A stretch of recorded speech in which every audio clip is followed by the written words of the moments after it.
बच्चों, आज हम पढ़ेंगे कक्षा 10 गणित का पहला चैप्टर वास्तविक संख्याएं। आज इस कक्षा में हम सिर्फ इसका परिचय पढ़ेंगे, यानी कि जो हम इसे जोड़ने की कोशिश करेंगे कि जो हम अपने पहले की कक्षाओं में पढ़ के आ चुके हैं उसके साथ। वास्तविक संख्याएं एक तरह की संख्या पद्धति है जिसमें हमने इससे पहले तरह तरह की संख्या पद्धतियाँ पढ़ी हैं। जैसे पहले नंबर की हमने संख्या पद्धति पढ़ी है जिसे हम बोलते हैं प्राकृत संख्याएं। प्राकृत संख्याएं कौन सी होती है? कक्षा 1 से ही बच्चा क्या गिनती से सीखना शुरू करता है, 1 से 1, 2, 3, 4 और इस तरह से आगे की संख्याओं में सीखता जाता है। तो इस प्रकार की संख्याओं को हम कहा जाता है, यानी कि जो संख्याएं 1 से शुरू होती हैं उन्हें हम कहते हैं प्राकृत संख्याएं। इसका जो ग्रुप होता है, इस ग्रुप को हम दिखाते हैं कैपिटल N से दिखाते हैं, N फॉर नेचुरल नंबर्स से दिखाते हैं इसको, ठीक है। अब यहाँ पर जो बच्चा है वो जीरो का जो कंसेप्ट आता है, हम सबने जीरो पढ़ रखा है, उसमें हम क्या पढ़ते हैं कि जब गिनती कहाँ से शुरू हो रही होती है, जीरो। इसमें जब संख्याओं में हम जीरो भी शामिल कर लेंगे, 1, 2, 3, 4, 5, 100, यानी ये सारे के सारे तो हमारी कौन सी संख्या होगी, प्राकृत संख्याएं होंगी। और इनमें हमने क्या जोड़ लिया, जीरो भी आ गया हमारा, ठीक है। तो ये जो संख्याएं होती है यानी जीरो और प्राकृत संख्याएं, इस संख्या को कहा जाता है पूर्ण संख्याएं।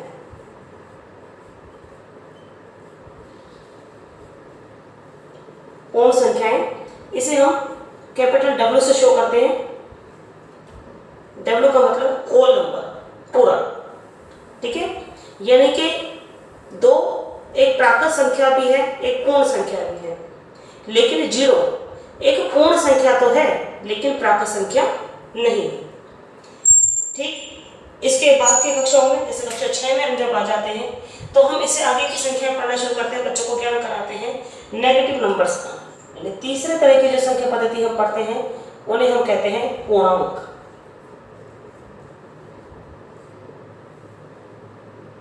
पूर्णांक कहा जाता है। और ये जो पूर्णांक हैं ये कैसे होते हैं, इनके अंदर, इन पूर्णांक के अंदर क्या शामिल होती है हमारे पास, पूर्ण संख्याएं तो शामिल होंगी, यानी 0, 1, 2, 3 और इससे अधिक आगे जितनी भी संख्याएं हैं, साथ में इसमें शामिल हो जाती है हमारे पास -1, -2, -3 और माइनस में अनंत तक संख्याएं। अब इन संख्याओं को अगर हम 3 हिस्से करना चाहें तो हम 3 हिस्से बहुत आराम से कर सकते हैं। इन्हें जो 1 से शुरू हो रही है, जिन्हें हमने प्राकृत संख्याएं कहा था, इनको हम क्या कह सकते हैं, धनात्मक पूर्णांक।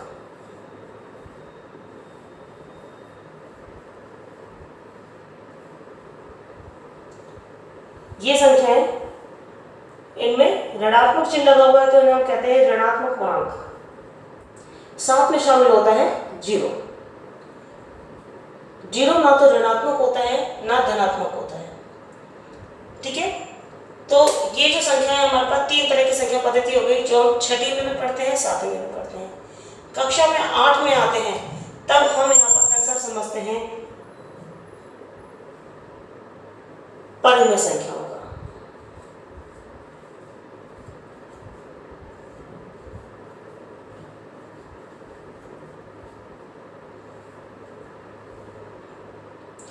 परिमेय संख्याओं की जो परिभाषा है वो किस तरह से है। परिमेय संख्याएं, इनको हम जो पूर्णांक कैपिटल को बताना बोले, इसको I और इंटीजर से दिखाते हैं। परिमेय संख्याएं हैं, इन्हें Q से दिखाया जाता है। रेशनल नंबर्स बोलते हैं इनको, ठीक है। परिमेय संख्याओं की जो परिभाषा है, इसमें परिभाषा में क्या आता है, वे संख्याएं जिन्हें P/Q के रूप में लिखा जा सके, ठीक है। वे संख्याएं जिन्हें P/Q के रूप में लिखा जा सके तथा P व Q दोनों पूर्णांक हो। कंडीशन लगी है इसके साथ में, क्या होने चाहिए, वो दोनों पूर्णांक हो, यानी ये नंबर्स पूर्णांक हो। साथ ही एक कंडीशन तो ये लग गई, दूसरी कंडीशन भी लगती है इसमें कि जो Q है वो किसी भी तरीके से 0 नहीं होना चाहिए। यानी परिमेय संख्या वे कैसी संख्याएं हैं जिन्हें हम अंश बटा हर के रूप में लिख सकते हैं, और दोनों ही अंश व हर दोनों ही पूर्णांक होने चाहिए, साथ ही हर किसी भी तरीके से जीरो नहीं होना चाहिए। थोड़ा सा इसके बारे में हम डिस्कस कर लेते हैं परमेय संख्याओं के बारे में, क्योंकि ये हमारे चैप्टर को हमें आगे अच्छे से समझने में मदद करेगा।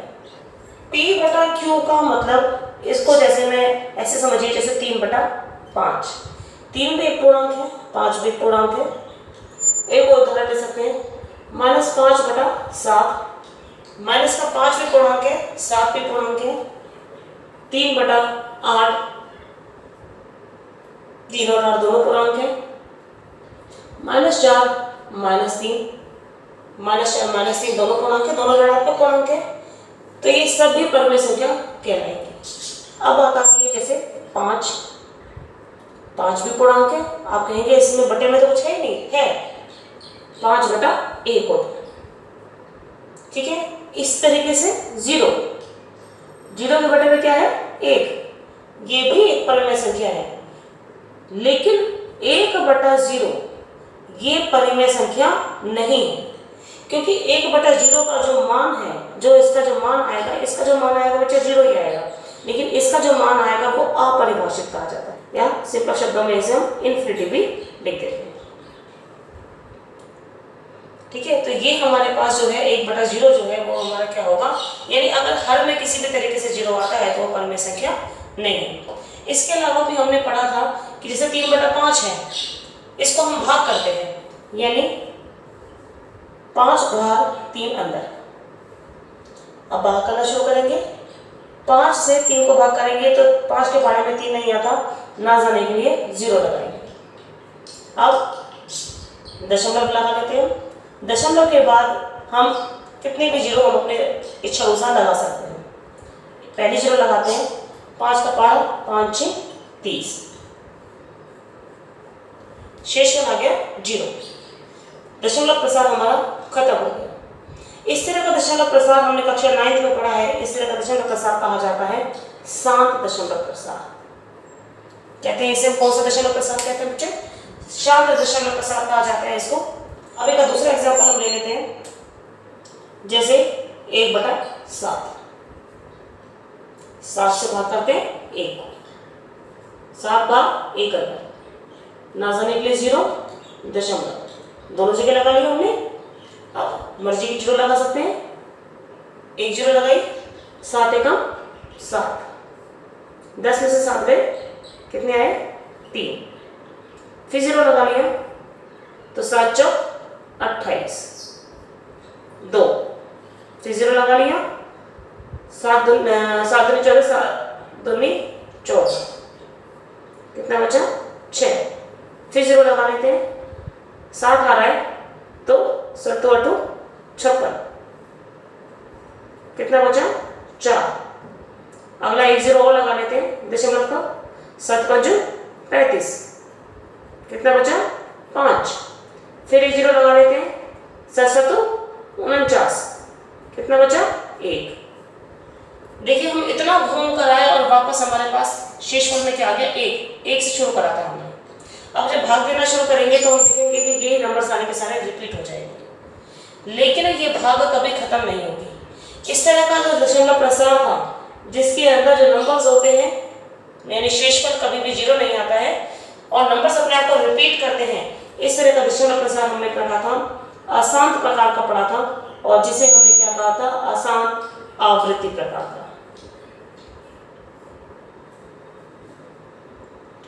ठीक है, इसमें से अगर मैं इसको इस तरह से लिखना चाहूँ तो 1/7 बराबर क्या हो जाएगा 0.14285 और इनके ऊपर लगेगा बार। क्या का मतलब होता है कि ये जो ग्रुप ऑफ नंबर्स हैं, ये जो नंबर आया है, ये पूरा का पूरा नंबर जब इसको हम भाग कर रहे हैं ये अपने आप को रिपीट कर रहा है। आवृत्ति का मतलब यही होता है। ठीक है, कोई भी चीज़ अपने आप को रिपीट करती है उसे हम कहेंगे ये उसकी आवृत्ति है। ठीक है बच्चे, अब कुछ एग्जांपल्स ऐसे होते हैं जैसे अगर हम निकालना चाहें, जैसे वर्गमूल 2, इसका हम जब वर्गमूल करके निकालते हैं तो 1.414 इस तरह से कर कर ये आता जाता है और कहीं पे अपने आप को रिपीट नहीं करता। इस तरह का जो दशमलव प्रसार होता है बच्चों, इसे कहा जाता है अशांत। अनवसानी भी कहा जाता है या अशांत अनावृत्ति भी बोलते हैं इसे। ठीक है, तो इसका मतलब कि दो तरह के हमने दशमलव प्रसार पढ़े। हमने पढ़ा शांत प्रकार का, जिसमें हमारे पास क्या था कि जो हमारा रिमाइंडर था वो क्या आ गया था, 0 आ गया था। और एक हमने अपना अशांत पढ़ा, जिसमें रिमाइंडर जो था यानी कि जो शेषफल है वो कभी भी 0 नहीं आता है। इसमें हमने दो तरह के पढ़े। एक हमने पढ़ा आवृत्ति, जिसमें नंबरों का कुछ जो समूह है वो अपने आप को रिपीट करता है, और एक ऐसा होता है जिसके अंदर वो अपने आप को कभी भी रिपीट नहीं करता है, अनावृत्ति। उदाहरण जैसे यहाँ पे 1/5 हो जाएगा, 1/2 हो जाएगा, 1/10 हो जाएगा, यहाँ 1/7 हो जाएगा, 1/3 हो जाएगा। इस तरह से अनावृत्ति के अंदर आ जाएंगे, जैसे कि पाई हो जाएगा, वर्गमूल 2, यानी वर्गमूल के अंदर जितनी भी संख्या है जो हमारे पूर्ण वर्ग नहीं बनते हैं, करणी के अंदर या सर्स बोला जाता है, इनके अंदर जो संख्याएं होंगी वो हमारी किस प्रकार की होती है, अशांत अनावृत्ति प्रकार की होती है। यहीं से हमारा अगला निकलता है कि ये जो दो प्रकार है, शांत और अशांत के अंदर आवृत्ति प्रकार की, ये दोनों मिलकर बनाते हैं हमारी जो दशमलव प्रसार होता है, ये होता है हमारा परिमेय संख्याओं का।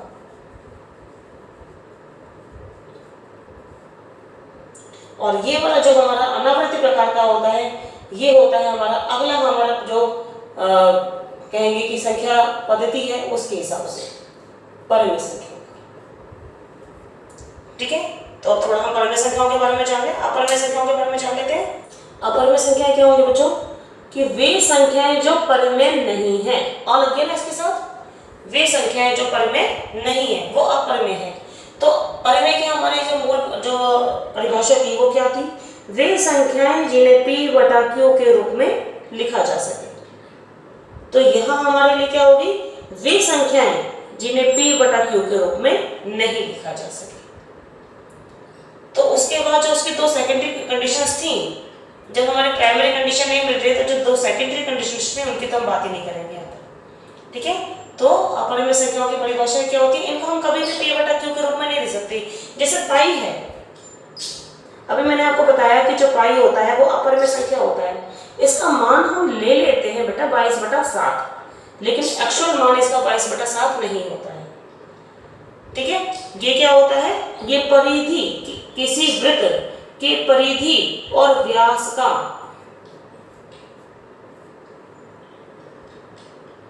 अनुपात होता है। पाई क्या होता है, परिधि और व्यास का अनुपात होता है, जिसे हम लमसम में, लगभग में हम 22/7 ले लेते हैं, या हम इसे लिखते हैं 3.147 करके इस तरह से लिखा जाता है, लेकिन वो इसका एग्जैक्ट मान एक्चुअली ये नहीं है। ठीक है, इसके मान जो हमारा कंप्यूटर है आज तक बहुत लंबे स्थानों तक निकाल लिया गया है, और अभी तक जितने मानों तक इसका स्थान, जितने स्थानों तक इसका मान निकाला गया है, वहां तक इसने अपने आप को रिपीट नहीं किया गया है। ठीक है, पाई हमारे लिए एक अच्छा शोध का विषय है। तो हमारा जो टॉपिक है वो है वास्तविक संख्याएं।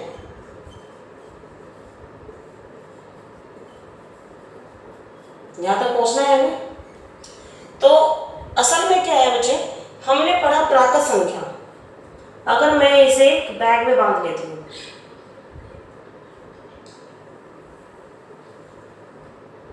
ये मेरी गांठ हो गई, इस बैग में, प्राकृत संख्या के बैग में यदि मैं 0 भी डाल देती हूँ तो ये मेरा दूसरा डिब्बा बन जाता है, और इस डिब्बे का नाम हो जाता है पूर्ण संख्याएं। ठीक है, अब इस पूर्ण संख्या वाले डिब्बे के अंदर यदि मैं नेगेटिव के नंबर भी डाल देती हूँ, यानी -1, -2, -3 और ऐसे अनंत अनंत, यानी नेगेटिव जो हमारे पास पूर्णांक है वो भी डाल देती हूँ, तो -∞ तक के नंबर इसमें मैं डाल देती हूँ, तो अब मेरे इस डब्बे का नाम हो जाता है पूर्णांक। ठीक है, अब इस डिब्बे के अंदर ये तो है, ठीक है, इस डिब्बे के अंदर मैं फ्रैक्शन वाले नंबर डाल देती हूँ, वे संख्या जिन्हें हम p/q के रूप में लिख सकते हैं, लेकिन q जो है वो 0 नहीं होना चाहिए, यानी कौन सी संख्या में संख्या आएगी। तो ठीक है, परम्य संख्याओं में संख्या सब शामिल हो जाती है। अब आप समझ रहे हो ना, प्राकृत जो संख्या पूर्ण संख्या है वो प्राकृत संख्या है, लेकिन सारी प्राकृत संख्याएं पूर्ण संख्या नहीं है। ठीक है, जो सारी प्राकृत संख्याएं जो होती हैं वो पूर्ण संख्या होती हैं, लेकिन जो पूर्ण संख्याएं हैं सारी पूर्ण संख्याएं प्राकृत संख्या नहीं होती। 0 रहेगी ना, 0 ऐसी क्या है, पूर्ण संख्या है जो प्राकृत नहीं है।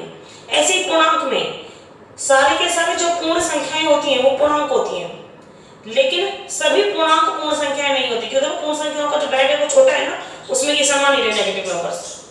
ठीक है बेटा, इस तरह से ये हमारा परम्य संख्याओं का बन गया। तो इसमें ये शामिल हो गए। तो वास्तविक संख्याएं क्या होती है कि ये पूरा बैग परम्य संख्याओं वाला, और एक दूसरा बैग, क्योंकि यहाँ पर हमारे पास कौन से नंबर्स आ जाएंगे, अपरम्य संख्याएं, जिनको हम अपरम्य संख्या जिन्हें हम p/q के रूप में नहीं लिख सकते। ठीक है, तो ऐसे जो नंबर्स आ जाएंगे ये अपरम्य हो जाएंगे। तो वास्तविक संख्या क्या है, ये एक बड़ा बैग है जिसमें हम क्या करते हैं, शामिल करते हैं, दो हिस्सों में संख्याओं को शामिल कर लेते हैं, एक हिस्सा परम्य संख्या, दूसरा हिस्सा अपरम्य संख्या। ठीक है, तो ये थी बेटा आज की क्लास हमारी, जिसमें सिर्फ और सिर्फ हमने केवल और केवल इसका परिचय पढ़ा है। आगे की जो कक्षा रहेगी हम इसके बाद चैप्टर्स को पढ़ना शुरू करेंगे, 1.1, 1.2 और इस तरह से। आपको मेरी कक्षा पसंद आई हो, मेरे पढ़ाने का तरीका पसंद आया हो, तो प्लीज़ चैनल को लाइक करें, सब्सक्राइब करें, शेयर करें। साथ ही अपने कमेंट्स भी लिखें कि आपको आगे क्या पढ़ना है और आपको मेरे पढ़ाने का तरीका कैसा लगा। धन्यवाद।